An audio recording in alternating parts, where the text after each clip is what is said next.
আজকে আমরা জানবো একটি দুর্দান্ত ব্যবসার কথা, যে ব্যবসার প্রোডাক্টগুলো বা পণ্যগুলো না নষ্ট হবে, না পচে যাবে, না এক্সপায়ার ডেট হবে। কি সেই পণ্য? হ্যাঁ, ইলেকট্রিক ব্যবসা, ইলেকট্রিক পণ্য। হ্যাঁ গাইজ, আজকে আমরা ইলেকট্রিক পণ্য নিয়ে ইলেকট্রিক ব্যবসা কিভাবে করবেন সেই সম্পর্কে থাকছে সম্পূর্ণ গাইডলাইন। চলুন শুরু করছি আজকের ভিডিও। প্রথমে আমরা জানবো এই ব্যবসার চাহিদা কেমন, বা এই ব্যবসা অন্যান্য ব্যবসার থেকে আমরা এই ব্যবসা কেন করব। এই ব্যবসাতে প্রচুর লাভ হয়।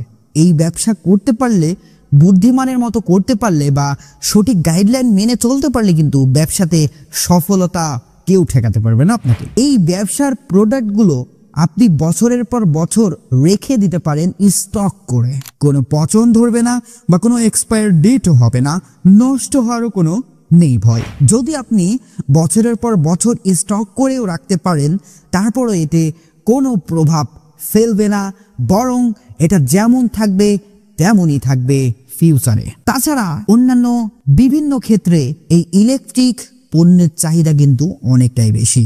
আপনি নতুন ঘর বানান, আপনি নতুন বিল্ডিং করুন, আপনি নতুন কিছু করুন, যেখানেই যা কিছু করুন না কেন, নতুন জিনিস মানেই ইলেকট্রিক পণ্য সেখানে লাগবেই।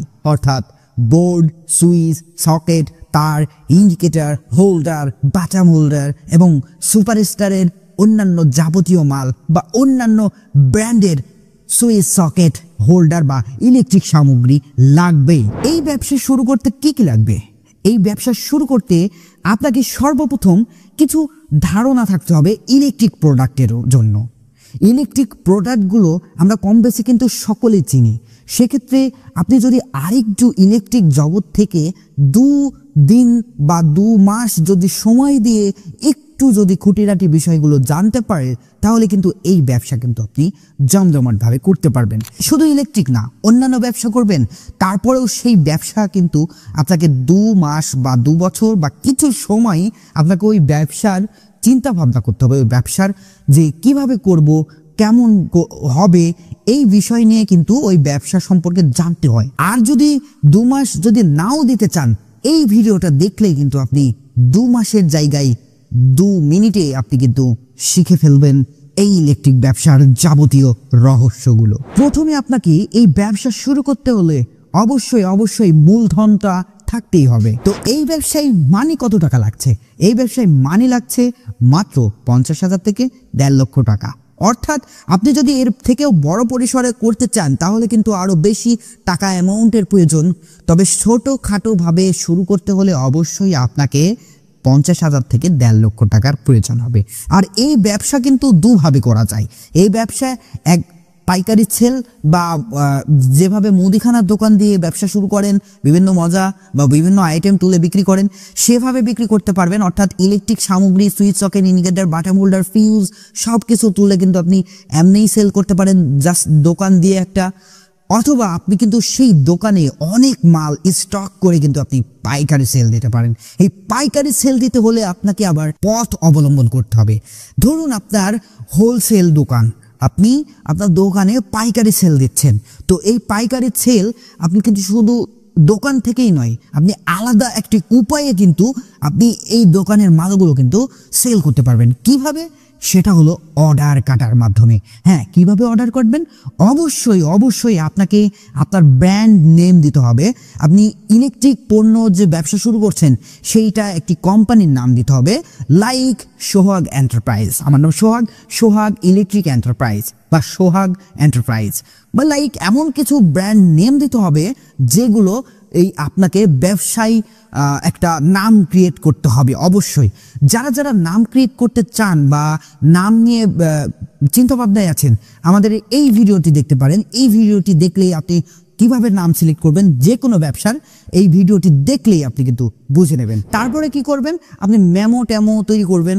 প্রথমে আপনাকে প্রত্যেকটা এলাকা ভিত্তিক আপনাকে এলাকা ভাগ করে নিতে হবে।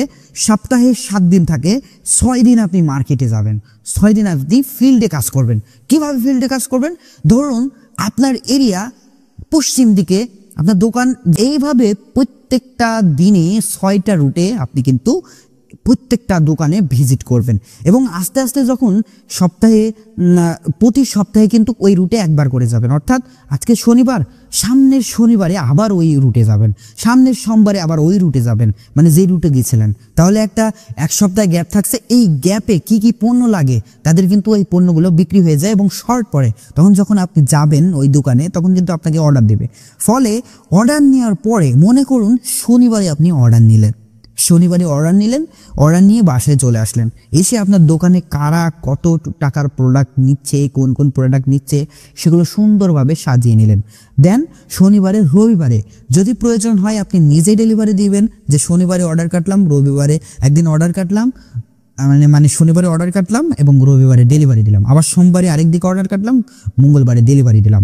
অথবা আপনি নিজে চাইলেও এইভাবে করতে পারেন শুরুর দিকে, অথবা আপনি আরেকটা ডেলিভারি ম্যানকে বা একটা গাড়ি রেখে, বা সেটা হোক ভ্যান, অটোরিকশা, অটো ভ্যান, যাই হোক, একটা ডেলিভারি ম্যান রাখবেন, যেগুলো আপনি এসআর হিসেবে কাজ করবেন আপনার কোম্পানিতেই, অর্থাৎ সেলসম্যানের কাজ করবেন।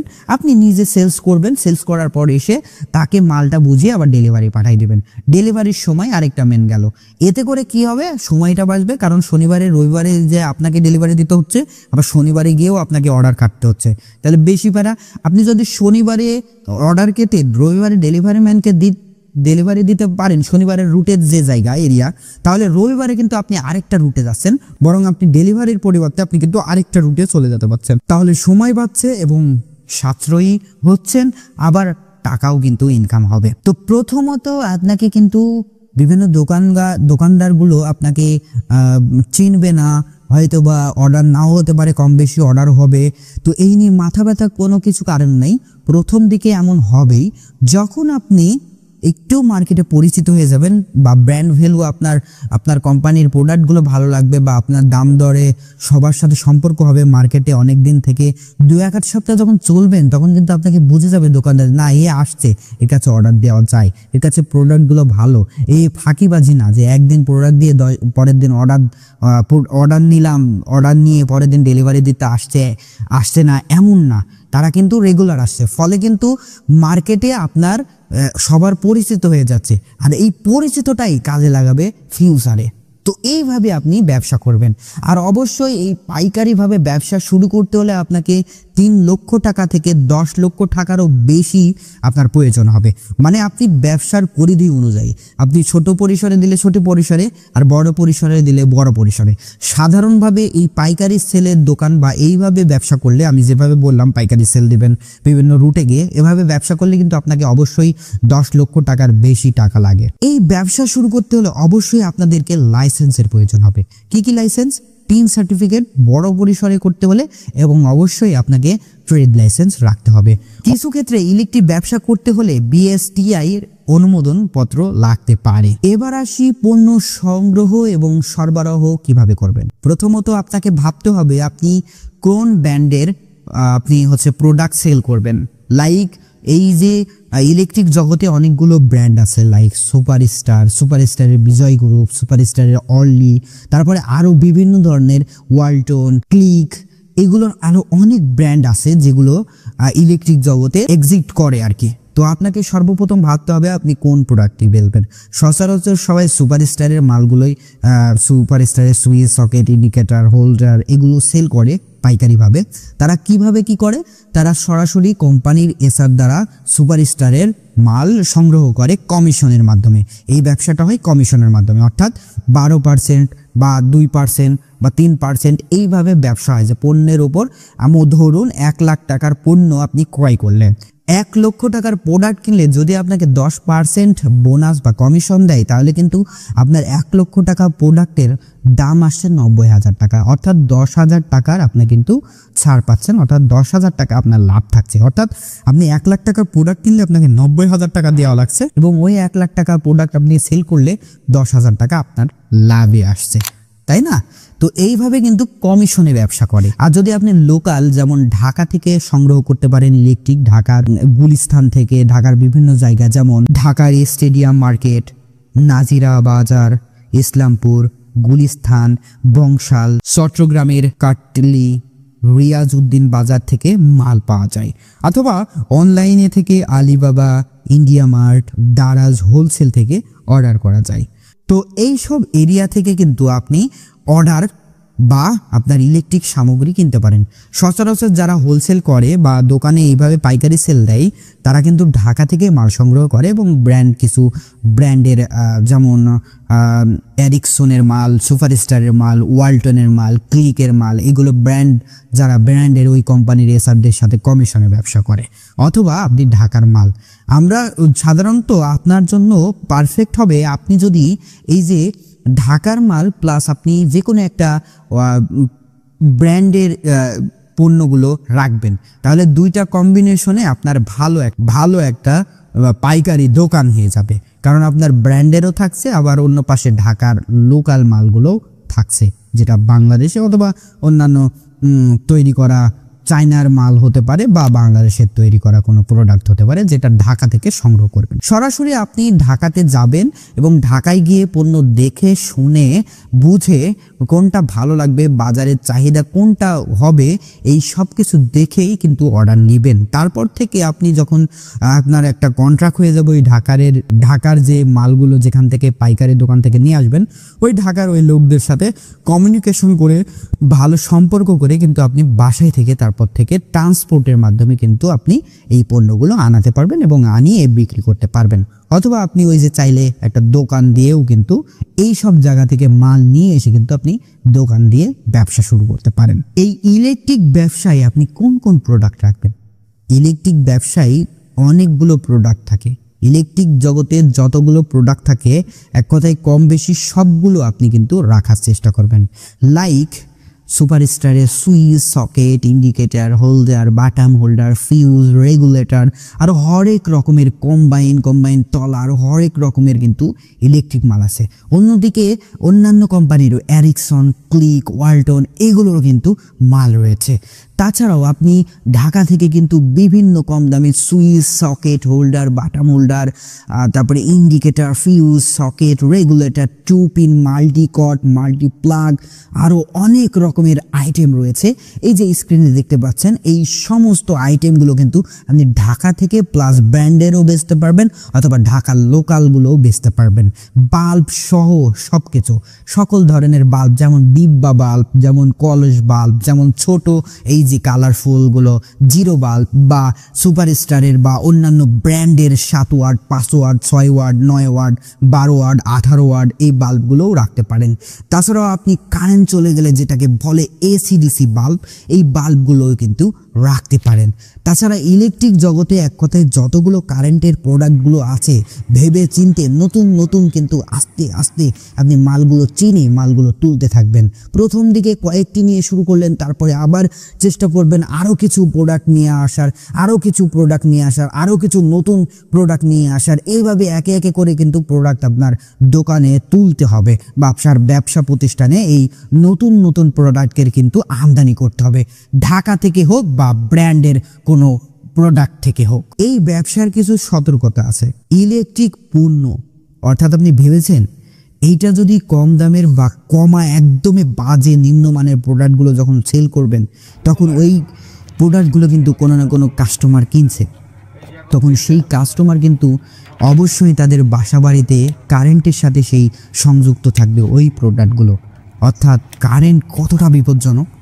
যখন আপনি বা বিভিন্ন ধরনের নর্মাল প্রোডাক্ট যেগুলো বাজে প্রোডাক্ট হয় সেগুলো আপনি বিক্রি করবেন কাস্টমারদের কাছে, তখন কিন্তু কাস্টমাররা অনেক বিপদে পড়তে পারে, লাইক বাসা পুড়ে যাওয়া বা মারাও যেতে পারে। তাই সর্বনিম্ন মানের বা একদমই বাজে নিম্নমানের প্রোডাক্টগুলো বেচা থেকে বিরত থাকুন। আর যদি নর্মালি মিডিয়াম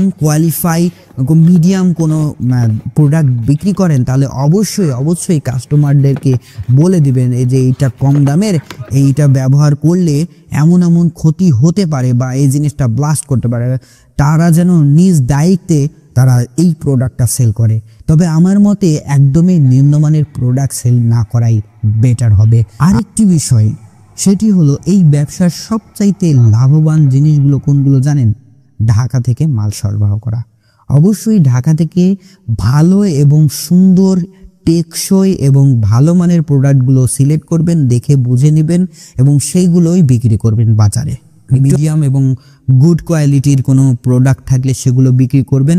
এটা কি হয়, ওই যে ব্র্যান্ডের যে সুইচ সকেট বেসে যা লাভ হয় তার থেকে দ্বিগুণ লাভ হয় কিন্তু এই ঢাকার প্রোডাক্টে।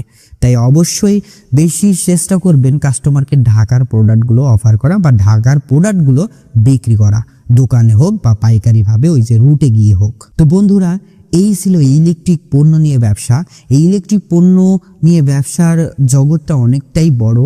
আরও কোনো কিছু প্রশ্ন বা মিস হয়ে থাকলে আপনারা কিন্তু কমেন্টে জানাতে পারেন, আমি অবশ্যই নেক্সট ভিডিওতে আবার আলোচনা করব।